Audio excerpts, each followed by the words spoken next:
मामला बाजार दिन के निचले स्तरों से करीब 120 अंक सुधरकर 25,870 के पास। बैंक निफ्टी में भी अच्छी रिकवरी, करीब 200 अंक ऊपर। इंडिगो के सीईओ ने कर्मचारियों को लिखी चिट्ठी, कहा 3 दिन की दिक्कत 19 सालों की उपलब्धि पर भारी नहीं पड़ सकती। शेयर में करीब 2.5% की तेजी। कैपिटल मार्केट कंपनियों में जोरदार तेजी। Nippon, HDFC AMC, UT AMC में 2.5 से 5% की तेजी। सिटी के अपग्रेड से नुवामा वेल्थ और आईसीआईसीआई प्रूडेंशियल में भी उछाल। मीशो आज फिर तेजी में, शेयर करीब 2.5% ऊपर, 1 लाख करोड़ के पार निकला कंपनी का मार्केट कैप। आईपीओ के भाव से 2 गुना हुआ शेयर। सन फार्मा की बास्का यूनिट को यूएस एफडीए से मिला ओएआई स्टेटस। शेयर 2.5% गिरकर निफ्टी के टॉप लूजर में शामिल। गुड मैन्युफैक्चरिंग एनजी प्रैक्टिस में मिली कमियां। 8 से 19 सितंबर के बीच हुई थी प्लांट की जांच। ओला इलेक्ट्रिक में आज फिर करीब 4% की गिरावट। 3 दिन में 15% से ज्यादा फिसला शेयर। प्रमोटर भावेश अग्रवाल ने 2 दिन में 6 करोड़ 80 लाख शेयर बेचे। इंडियन इकोनॉमिक कॉन्क्लेव का आज दूसरा दिन। टेलीकॉम मंत्री ज्योतिरादित्य सिंधिया, केंद्रीय मंत्री मनसुख मांडविया समेत कॉर्पोरेट जगत की बड़ी हस्तियों ने की शिरकत। दिग्गज एक्सपर्ट से होगी मार्केट और इन्वेस्टमेंट की भी चर्चा।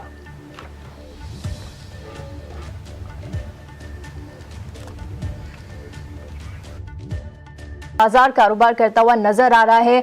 4 दिन की गिरावट यहां खत्म होती हुई दिख रही है और निफ्टी फिलहाल 42 अंकों की तेजी के साथ 25,861 के लेवल पर कारोबार कर रहा है। बैंक निफ्टी में अच्छी रिकवरी है, यहां पर करीब 175 अंकों की तेजी के साथ 59,104 के लेवल पर कारोबार कर रहा है। वहीं सेंसेक्स में भी देखिए अच्छी तेजी यहां पर भी नजर आ रही है। 70 अंकों की तेजी के साथ सेंसेक्स यहां पर कारोबार कर रहा है। निफ्टी गेनर्स में देखिए इंटरग्लोब एविएशन निफ्टी का टॉप गेनर बन गया है, क्योंकि यहां पर सीईओ ने कर्मचारियों को चिट्ठी लिखी है और कहा कि 3 दिन की जो दिक्कतें हैं वो 19 साल की मेहनत पर पानी नहीं फेर सकती है।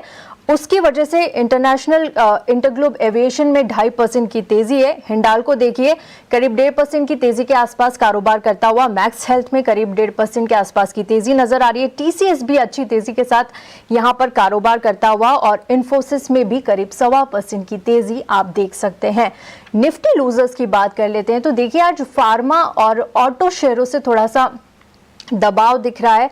सन फार्मा 2.5% से ज्यादा की गिरावट के साथ कारोबार करता हुआ। पावर ग्रिड में भी करीब 1.5% से ज्यादा की गिरावट है।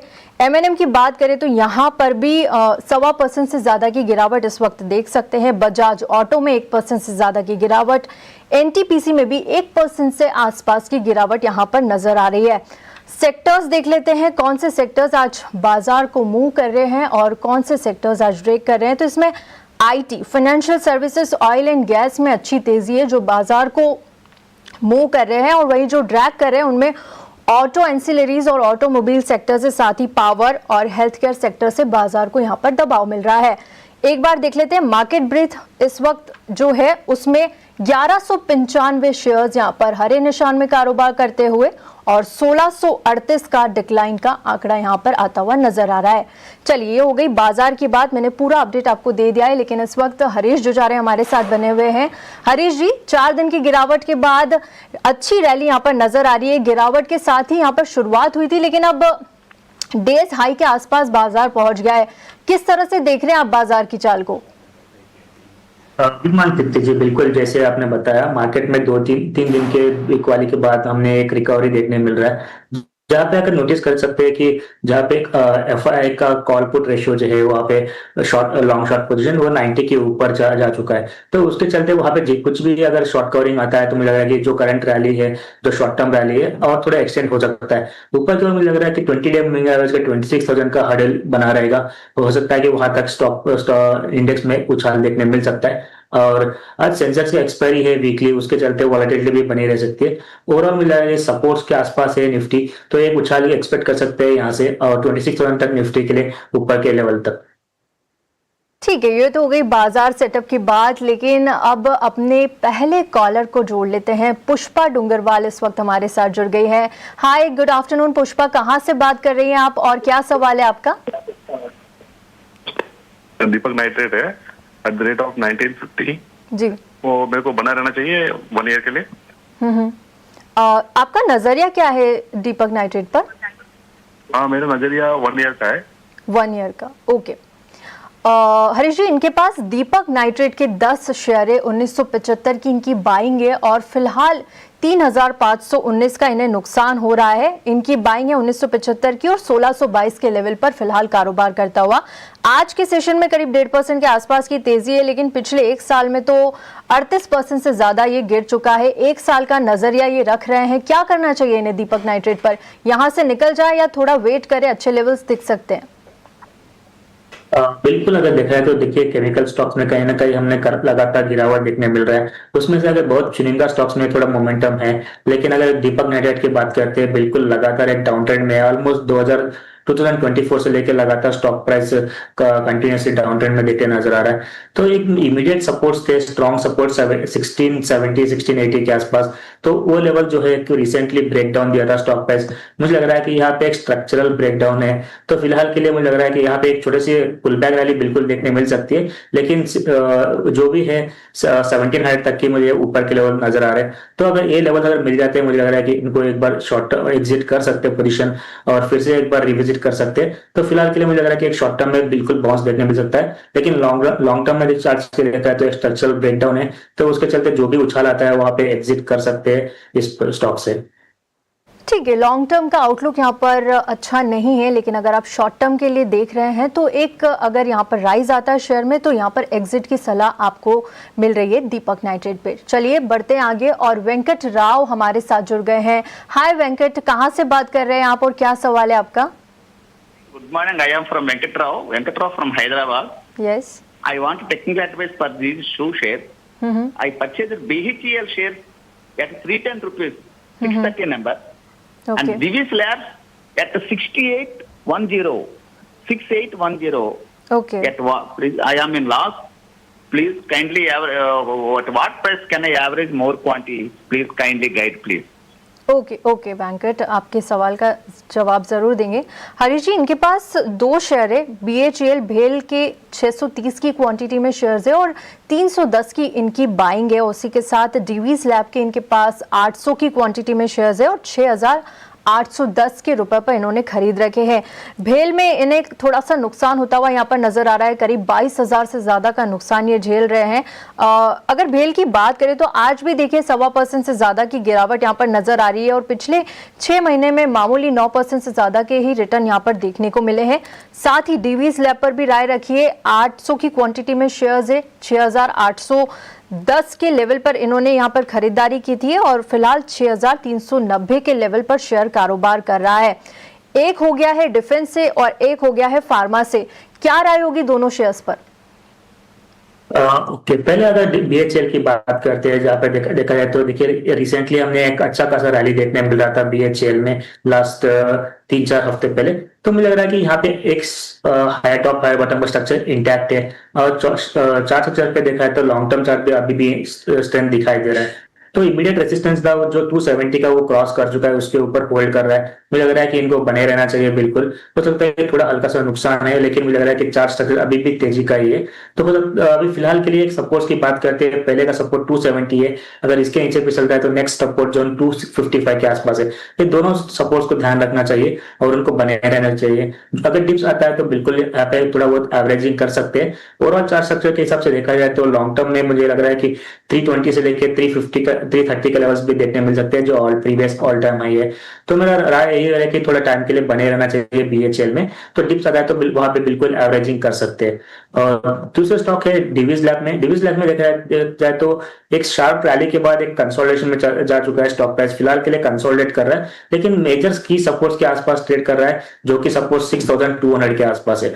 जब तक इसके ऊपर होल्ड है, मुझे लग रहा है कि स्टॉक प्राइस में तेजी बनी रहेगी और ऊपर के बाद चांसेस है कि वापस 6600 6700 के लेवल देखने मिल सकते हैं। तो जो इनको बने रहना चाहिए इस स्टॉक में भी, जो स्टॉप लॉस मेंटेन करना चाहिए 6200 का डीवीज लैब में। ये दोनों ही शेयरों पर आपने राय दे दी है। भेल और डीवीज लैब लेवल भी आपने बता दिए हैं, उन लेवल्स का ध्यान रखिएगा वेंकट। आगे बढ़ते हैं और इस वक्त अरुण सिंह हमारे साथ जुड़ गए हैं। हाय अरुण, कहाँ से बात कर रहे हैं आप और क्या सवाल है? हाँ नमस्कार मैम, मैं बिहार के डेहरी ऑन सोन से बात कर रहा हूँ जी। किस शेयर पर आज आप सवाल लेकर आए हैं? मेरे पास आईटीसी के शेयर हैं 73 शेयर 436 के भाव पे। ओके। और मैं जानना, बहुत दिन से मैं शेयर रखा हूँ मैम, तो मैं जानना चाहता हूँ कि 6 से साल भर के इसके क्या टारगेट हो सकते हैं। ठीक है हरीश जी, यहाँ पर अरुण का सवाल है। आईटीसी के 73 शेयर्स हैं इनके पास, 436 के लेवल पर इन्होंने खरीदारी की है, काफी टाइम से होल्ड करके रखा है और अगले 6 से 1 साल के लिए यहाँ पर पूछना चाहते हैं कि अब इन्हें क्या करना चाहिए। आज हल्की तेजी के साथ कारोबार करता हुआ आईटीसी, लेकिन पिछले कुछ दिनों से अच्छा परफॉर्म नहीं किया है आईटीसी ने। इनके पोर्टफोलियो को देखिए तो यहाँ पर भी इन्हें 2536 का थोड़ा सा नुकसान हो रहा है, क्योंकि 436 पे इन्होंने खरीदा था और आज 400 के लेवल पर आईटीसी कारोबार कर रहा है। क्या करना चाहिए आईटीसी में? कोई आगे अच्छी रैली चार्ट्स पर दिख रही है आपको? तृप्ति जी, अगर देखा जाए, देखिए लास्ट ऑलमोस्ट 1 साल से ज्यादा हो गया स्टॉक प्राइस एक कंसोलिडेशन में है और कहीं ना कहीं अंडर परफॉर्म करते हुए नजर आ रहा है। तो अभी भी फिलहाल स्टॉक में सपोर्ट, स्ट्रॉन्ग सपोर्ट जो है 395 400 के आसपास ही है, लेकिन चीज ये है कि स्टॉक अंडर परफॉर्म कर रहा है कंटिन्यूसली कंसोलिडेशन के होते हुए। तो अभी भी मुझे ऐसा कुछ मेजर ट्रेंड रिवर्सल फिलहाल स्टॉक्स पे चार्ट पे दिखाई नहीं दे रहा है। अभी भी देखा है तो रेजिस्टेंस देखा जाए तो 200 डे मूविंग एवरेज का 415 और 420 के आसपास ही है। मुझे लग रहा है कि इनको अगर शॉर्ट टर्म नोटिस है तो मुझे लग रहा है कि इनको एग्जिट कर सकते हैं थोड़ा भी उछाल आने के बाद। अगर लॉन्ग टर्म का पोजिशनली होल्ड करना है लॉन्ग टर्म के लिए तो 390 का स्टॉक के साथ बने रह सकते हैं, क्योंकि अभी तक कोई ऐसा कुछ मेजर वीकनेस तब भी होगा जब 390 ब्रेकडाउन होगा, तब तक बिल्कुल बने रह सकते हैं अगर लॉन्ग टर्म पर्सपेक्टिव से है तो। लेकिन मेजर ऐसा कुछ ट्रेंड रिवर्सल अभी तक फिलहाल नजर नहीं आ रहा है। हो सकता है कि और थोड़ा टाइम पीरियड के लिए कंसोलिडेशन में रहेगा स्टॉक प्राइस। ठीक है, थोड़े और टाइम के लिए कंसोलिडेशन यहाँ पर दिख सकता है। लॉन्ग टर्म में तो पोजीशन बनाकर चलिए, लेकिन शॉर्ट टर्म में अगर कोई उछाल आता है तो यहाँ से निकल सकते हैं आप। अगले लाइव कॉलर को जोड़ लेते हैं। वनीता चौहान इस वक्त हमारे साथ जुड़ गई है। हाय वनीता, कहाँ से बात कर रही हैं आप और क्या सवाल है जी, आपका? मैं महालक्ष्मी से बात कर रही हूँ जी। मेरा सवाल है यूटीआई एएमसी पर। मेरे पास 20 क्वांटिटी है, 1400 प्राइस, बाइंग प्राइस। ठीक है, कितने टाइम से आपने होल्ड करके रखा है और क्या नजरिया आगे के लिए रखती है? Last 2 month. ठीक है, यूटीआई एएमसी पर इनका सवाल है हरीश। 20 क्वांटिटी है, 1400 के लेवल पर इन्होंने खरीदा था। 5000 से ज्यादा का नुकसान इस वक्त झेल रही है, क्योंकि 1135 के लेवल पर शेयर चला गया और कोई रिटर्न यहाँ पर 1 महीना या 6 महीना या 1 साल में शेयर ने नहीं दिया है। क्या राय होगी इन्हें यूटीआई एएमसी पर? क्या यहाँ से अब निकल जाना चाहिए और किसी और जगह दाव लगाना चाहिए? बिल्कुल, अगर देखा जाए तो देखिए ईयर के फर्स्ट हाफ में हमें अच्छा रैली देखने मिल रहा था यूटीएएमसी में, लेकिन उसके बाद सेकेंड हाफ में लगातार एक डाउन ट्रेंड में है स्टॉक प्राइस करेक्शन के फेज में। तो सपोर्ट्स की बात करते हैं तो 1050 के आसपास ट्रेंड लाइन के स्ट्रॉन्ग सपोर्ट्स है। मुझे लग रहा है कि स्टॉक प्राइस यहाँ तक थोड़ा बहुत फिसल सकता है, लेकिन ये जो 1050 का जो लेवल से स्ट्रॉन्ग सपोर्ट बने रहेंगे। अगर दूसरा चीज है कि मेजर जो ट्रेंड रिवर्सल अभी भी ऐसा कुछ नहीं दिखाई दे रहा है, क्योंकि जिस तरीके से करेक्टिव फेज में है अभी भी फिलहाल हो सकता है कि छोटा सा माइनर बाउंस देखने मिल सकता है, जहाँ की 200 डे मूविंग एवरेज का रेजिस्टेंस बना रहा है 1210 के आसपास। तो हो सकता है कि छोटा सा बाउंस देखने मिलेगा, लेकिन अभी तक फिलहाल के लिए बॉटम नहीं बना है। हो सकता है कि 1050 के पास टेस्ट करने के बाद रिवर्सल हो जाए देखने मिल सकता है। अगर इनका नजरिया लंबा है तो बने रह सकते हैं 1050 के स्टॉक के साथ। अगर शॉर्ट टर्म है तो 1250 के पास आता है तो एग्जिट करने की राय रहेगी फिलहाल की। ठीक है, लॉन्ग टर्म और शॉर्ट टर्म दोनों पर आपको वनीता जी राय सुझा दी है। लेवल्स का ध्यान जरूर रखिएगा यूटीआई एएमसी पर। इसे हाय आसिक, कहाँ से बात कर रहे हैं आप और क्या सवाल है आपका? मेरा सवाल है, सुजलॉन से शेयर बाय किया था हमने। सुजलॉन पर आपका सवाल है जी। क्या आउटलुक रखते हैं आप आगे के लिए? आवाज नहीं आ रही। ठीक है, यहाँ हरीश जी, आसिक का सवाल है, इनके पास सुजलॉन के शेयर 1066 और करीब 52 की इनकी खरीद है। आउटलुक को नहीं बता पाए, नजरिया कितने टाइम का वो रखते हैं, लेकिन देखिए आज भी हल्की गिरावट यहाँ पर नजर आ रही है। एक महीने में भी करीब 9% के आसपास की गिरावट है और YTD में भी 20% से ज्यादा की गिरावट ये शेयर्स दिखा रहा है। सुजलॉन में इन्हें क्या करना चाहिए? एक बार शॉर्ट टर्म और लॉन्ग टर्म दोनों पर अपनी राय दीजिएगा।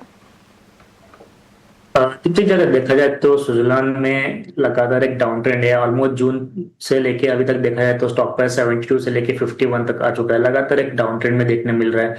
सपोर्ट के आसपास की ट्रेड कर रहा है जो 50 से लेके 47 के रेंज में है। तो हमने बार बार देखा है कि इसी लेवल से रिवर्स होते हुए स्टॉक प्राइस, अगर इनका लॉन्ग टर्म का नजरिया है तो मुझे लग रहा है कि इनको बने रह सकते हैं। लेकिन जिस तरीके से एक कंसोलिडेशन में है, डाउन ट्रेंड में है, मुझे लग रहा है कि इनको बेटर रहेगा कि अवॉइड एग्जिट, अगर जो भी उछाल आता है एग्जिट करके, क्योंकि इनका प्राइस जो है आसपास ही है।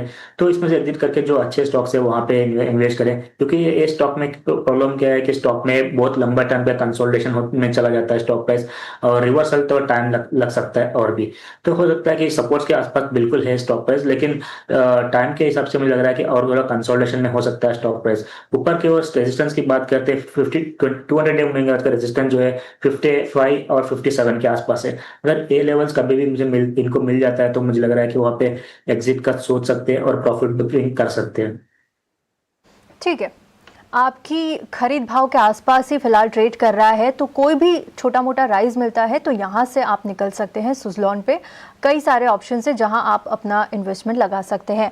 हमारी अगली लाइव कॉलर है संगीता भंडारी। हाय संगीता, कहाँ से बात कर रही है आप और अपना सवाल पूछिए। हेलो, हाय, आपको मेरी आवाज आ रही है? एक मिनट, तो टेक्निकल अड़चन आ रही हो। ठीक है। इनका सवाल GMR एयरपोर्ट्स पे है जो इन्होंने भेजा था हमें। 106 की खरीद भाव है और 5000 शेयर्स ये होल्ड करके रखे हुए हैं GMR एयरपोर्ट्स। फिलहाल 100 के लेवल पर कारोबार कर रहा है और अच्छे रिटर्न एक साल में यहाँ पर दिए, करीब 22% तक के। YTD में देखिए तो 27% से ज़्यादा के रिटर्न दिए हैं, लेकिन इन्हें नुकसान हो रहा है क्योंकि 106 की खरीद है इनकी। 28,900 का नुकसान है, 5,000 क्योंकि शेयरों की क्वांटिटी यहाँ पर ज़्यादा है। हरीश जी, GMR एयरपोर्ट्स पर इन्हें क्या करना चाहिए? क्या आगे जाकर और अच्छे लेवल्स दिख सकते हैं तो फिलहाल होल्ड करके रखें? बिल्कुल, इस साल में हमें अच्छा रिटर्न देखने मिल रहे थे। स्टॉक प्राइस में ऑलमोस्ट देखा जाए तो स्टॉक प्राइस नीचे 70 से लेके ऑलमोस्ट 105 तक जा चुका है। तो स्टॉक प्राइस में लग रहा है कि एक क्लियर एक ब्रेकआउट है लॉन्ग टर्म चार्ट्स पे। तो हो सकता है कि ये जो रैली है, करंट रैली, और एक्सटेंड हो सकता है, जहाँ पे प्रीवियस ऑल टाइम हाई था 130 का लेवल। तो ये लेवल्स एक्सटेंड होते हुए नजर आ सकते हैं आगे जाके।